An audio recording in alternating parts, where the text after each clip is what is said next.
Alright, what's going on guys, and welcome back to Monster Tamer News, the segment on this channel where we go over the last week's developments in the monster taming genre. Now, this week we've got Ova Magica releasing, confirmation that Temtem's next big update will be early, which could have some implications regarding Temtem Swarm, some new Nexomon 3 information regarding trigger skills, and more. So, as per the usual, sit back, relax, subscribe for more monster taming content, and let's dive in.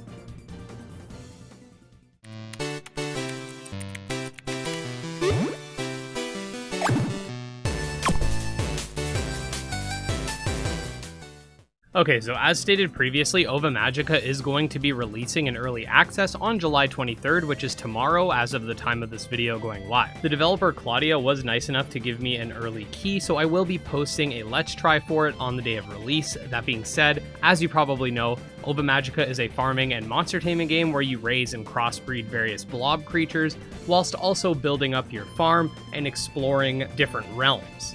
If you're a fan of games like Pokemon and Stardew Valley, or even Moonstone Island, this one will be right up your alley. Okay, so interestingly enough, the Temtem developers have confirmed that patch 1.8, which is going to act as the final major patch for the game, will actually be coming sooner in early September rather than early October. That being said, the developers have confirmed that they will be doing some bug fixes and whatnot for the future, but this is sort of the last major update and content that's coming to the game. Now, I do find this interesting. I know that Temtem Swarm is supposed to be coming out in the third quarter of this year, which interestingly enough means that the game would be coming out in either July, August, or September, which is quite soon, but I also wouldn't be surprised if we see it pushed back to, let's say, October or November, hence why they're kind of moving this patch up. It just gives them more time to focus on that, and it's just a hunch, but you usually don't see studios advancing patches. You usually see them pushing them back. I do know that they also have a separate studio working on Swarm, but I do think that this would kind of make sense.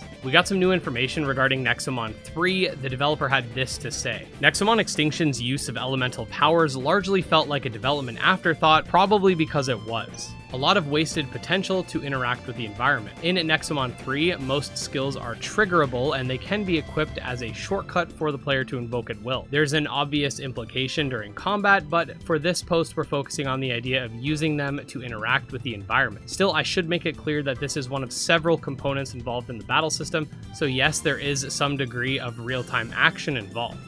You can use the same system for healing / buff triggerable skills amongst your party members, and of course it can be used to start battle engagement. At the moment, you can also equip only one of their triggerable skills per Nexomon. I think it should be 2, but frankly I just ran out of buttons on my gamepad, considering that the sweet spot for an active team is around 4 in my opinion. We've explored a few ways to address that, but I think it'd be good to see your ideas. Nexomon 3 won't be a physics sandbox. Use cases / puzzles for this feature will still be tailored, similar to Extinction. We haven't yet explored all possibilities opened by this, but it should be better than at least using the Thunder skill exactly once in a dungeon. So yeah, Nexomon 3 information is always nice to see, and I welcome it with open arms. Definitely excited to see the next installment of the Nexomon franchise.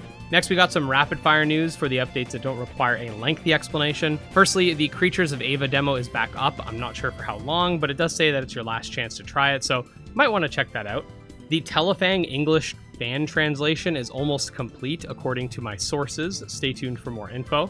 We got a new Nexomon here for Nexomon 3, a new Gremlin for Gremlin's Tale, a look at some new Zokais for Zokai, and finally, last but not least, we got some new Spirit Dex colors coming to Spirit City Lo-Fi sessions and confirmation that they sold over 150,000 copies. Congratulations to them for that.